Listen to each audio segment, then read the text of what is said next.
آپ علم ہوئے گا کہ چند دن قبل جی خبر اخبار سے آ رہی تھی اور پولیس کے ذمہ داران خبر دے رہا سن کہ شیخوپورہ ایک پنڈ دو گروپوں کی لڑائی ہوئی ہے، جس لڑائی کے اندر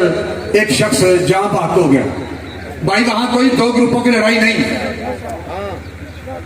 وہاں کسی کی دیرینہ دشمنی نہیں، کسی کے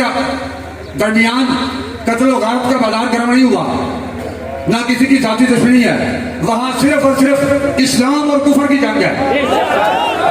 ایک طرف مرزئی ہیں اور دوسری طرف مسلمان ہیں، ایک طرف جاگیردار ہیں اور دوسری طرف غریب آدمی ہے، لیکن وہ غریب آدمی حضور کی عزت اور ناموس اور ختم نبوت کا پہرے دار ہے، جس نے مسجد میں تاجدار ختم نبوت زندہ باد کا نعرہ لگایا تھا، اور اس کے نعرہ لگانے پر یہ لڑائی شروع ہوئی، اور آج سے 3-4 ماہ قبل پھر تھانے میں اکٹھ پر یہ وہاں یہ بات ختم ہو گئی، لیکن مرزائیوں نے اپنی دشمنی اپنے سینے میں موجود رکھی، اور بالآخر چند دن قبل حضور علیہ السلام کی ختم نبوت کا یہ پہرے دار زین نامی لڑکا جس کو گولیاں مار کر شہید کر دیا گیا ہے۔